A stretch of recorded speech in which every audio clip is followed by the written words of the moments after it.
Assalamualaikum warahmatullahi wabarakatuh. Perkenalkan, nama saya Lailatul Septiani dari kelas PGMIB dengan NIM 203200054. Saya di sini akan menjelaskan sedikit mengenai sifat-sifat bagi Allah. Sifat-sifat bagi Allah itu dibagi menjadi 3. Yang pertama, sifat wajib bagi Allah. Sifat wajib bagi Allah adalah sifat yang ada pada zat Allah. Sifat wajib bagi Allah itu berjumlah 20. Yang pertama yaitu wujud. Wujud artinya ada. Wujud dalam arti di sini Allah itu zat yang pasti ada, dia berdiri sendiri, tidak diciptakan oleh siapapun, dan tidak ada Tuhan selain Allah Subhanahu wa taala.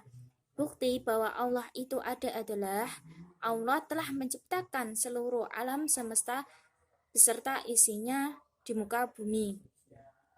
Allah berfirman dalam surat As-Sajdah, Allah lah yang menciptakan langit dan bumi dan apa yang ada di antara keduanya dalam 6 masa. Kemudian ia bersemayam di atas arsy.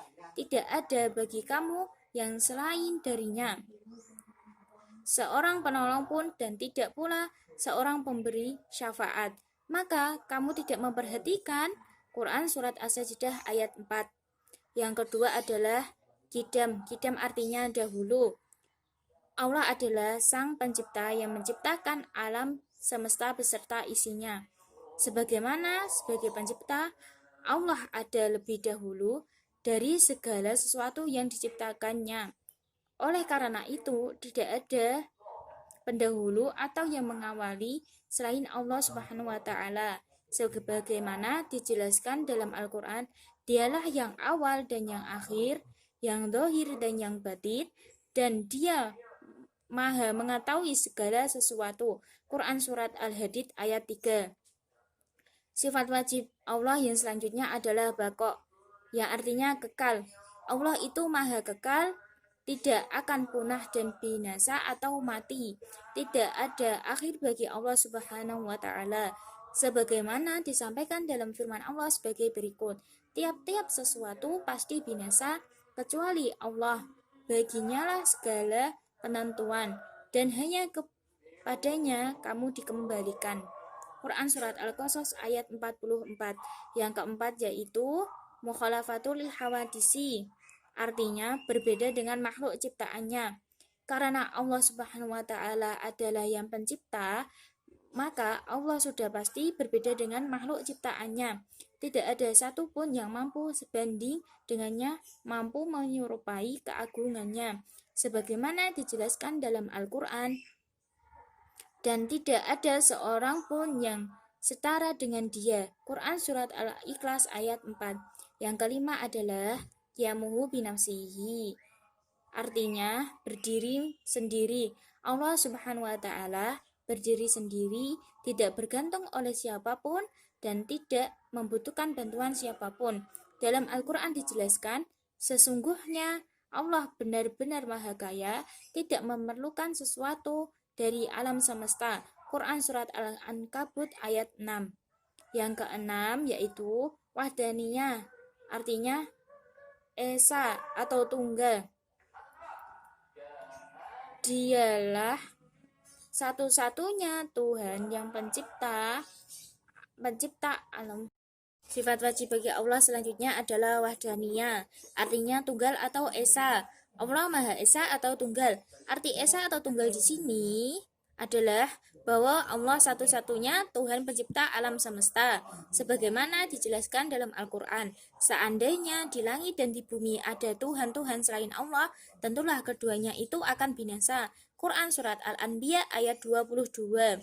Yang ketujuh yaitu kudrat, artinya kuasa. Allah maha kuasa atas segala sesuatu dan tidak ada yang bisa menandingi kekuasaan Allah Subhanahu wa taala.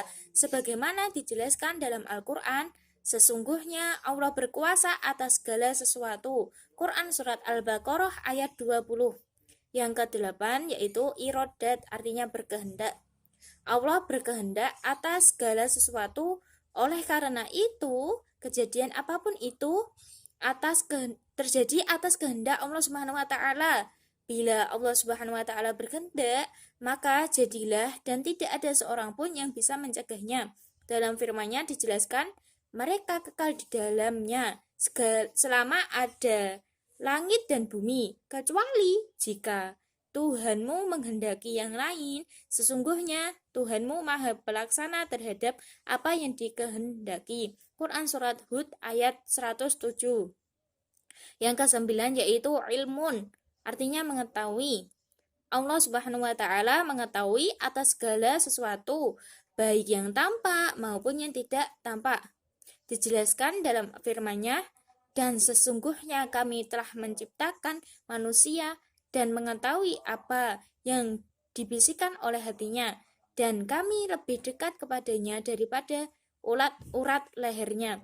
Quran Surat Qaf ayat 16. Yang ke-10 yaitu hayat, hidup. Allah Subhanahu wa taala Maha hidup, tidak akan pernah mati, binasa ataupun musnah. Dia kekal selamanya sebagaimana dijelaskan dalam Al-Qur'an, dan bertakwalah kepada Allah yang hidup, kekal, yang tidak mati, dan bertasbihlah dengan memujinya. Quran Surat Al-Furqan ayat 58. Yang ke-11 yaitu sama, artinya mendengar. Allah maha mendengar apa yang diucapkan hambanya, baik yang diucapkan maupun yang disembunyikan, sebagaimana dijelaskan dalam Al-Quran. Dan Allah lah yang maha mendengar lagi maha mengetahui. Quran Surat Al-Ma'idah ayat 76. Yang ke-12 yaitu basar, artinya melihat.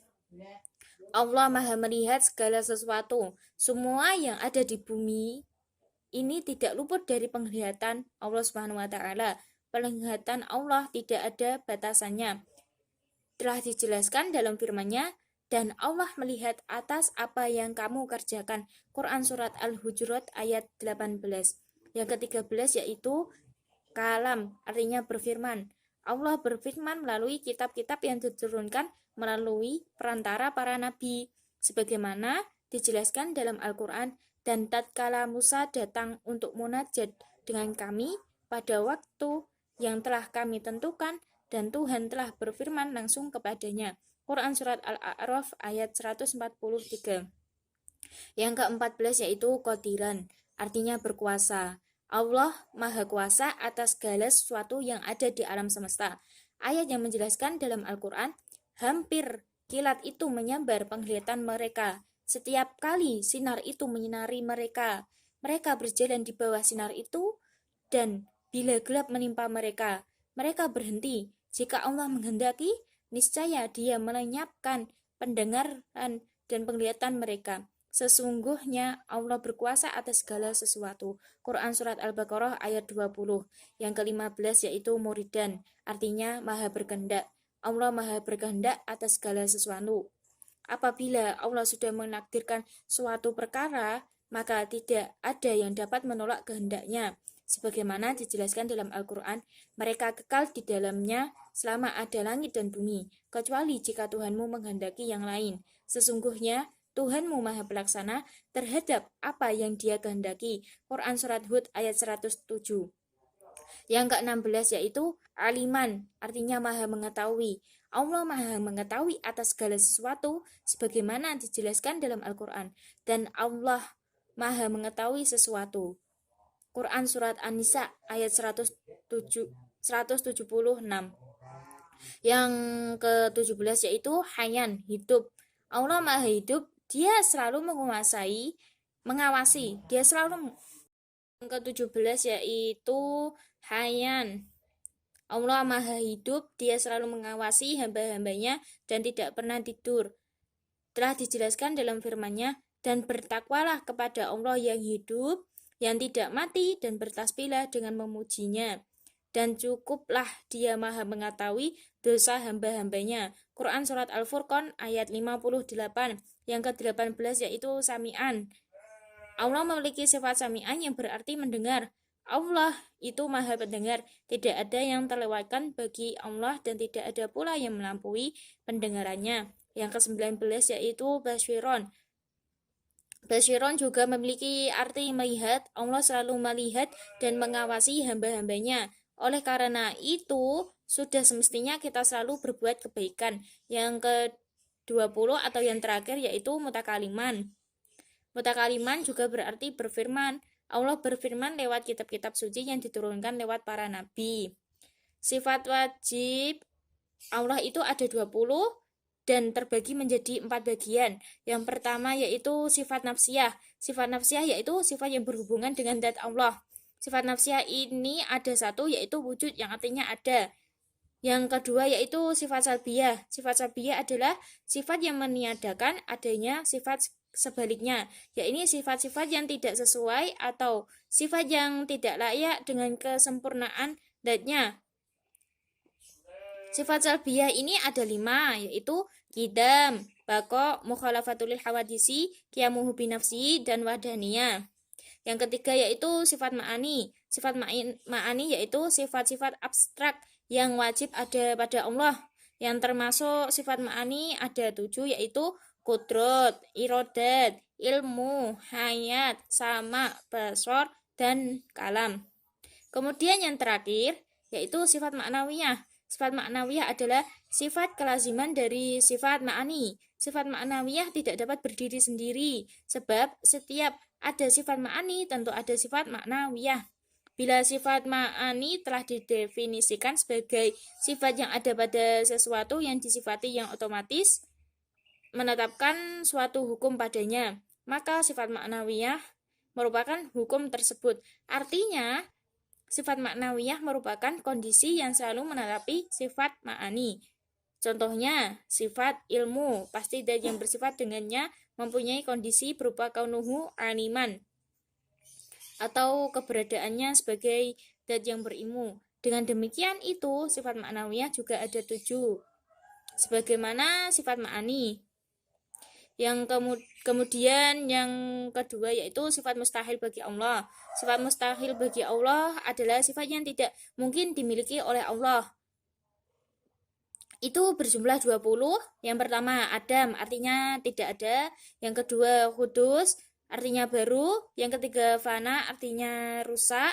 Yang keempat mumasalatul hawadisi, menyerupai makhluknya. Kemudian qiyamuhu bi ghairihi, berdiri dengan yang lain. Kemudian ta'adud, artinya berbilang. Kemudian ajzun, artinya lemah. Kemudian karohah, artinya terpaksa.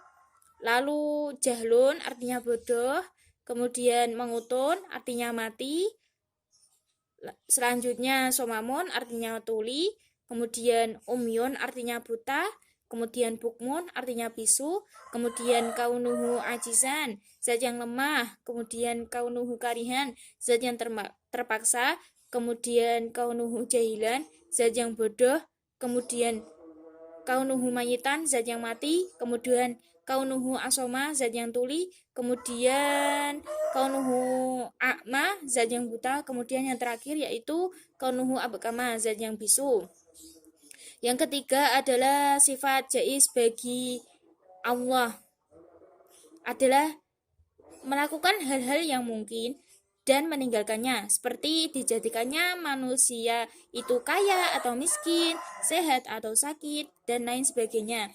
Atau di dalam kitab-kitab tauhid lainnya dibahasakan sifat jaiz bagi Allah Subhanahu wa taala adalah fi'lu kulli mumkinin au tarkuhu, yakni melakukan segala sesuatu yang mungkin atau meninggalkannya. Artinya, segala sesuatu yang mungkin itu tidak wajib diwujudkan oleh Allah Subhanahu wa taala dan tidak pula mustahil baginya, karena semuanya adalah atas dasar kehendaknya.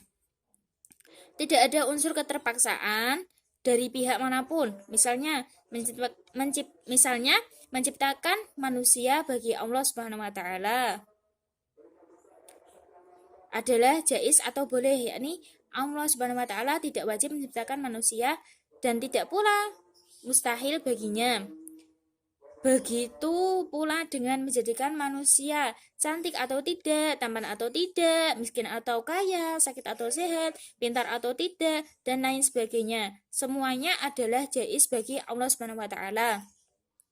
Berbeda dengan manusia yang ketika akan melakukan segala sesuatu yang mungkin baginya tidak mesti atas dasar kehendaknya, yakni tidak jarang ada intervensi dari pihak lain yang mewajibkannya untuk melakukannya atau intervensi untuk meninggalkannya. Kemudian, penjelasan mengenai sifat wajib, mustahil, jaiz bagi Allah.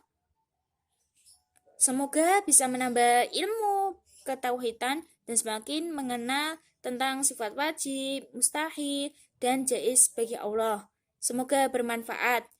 Sekian dari saya, terima kasih. Saya akhiri. Wassalamualaikum warahmatullahi wabarakatuh.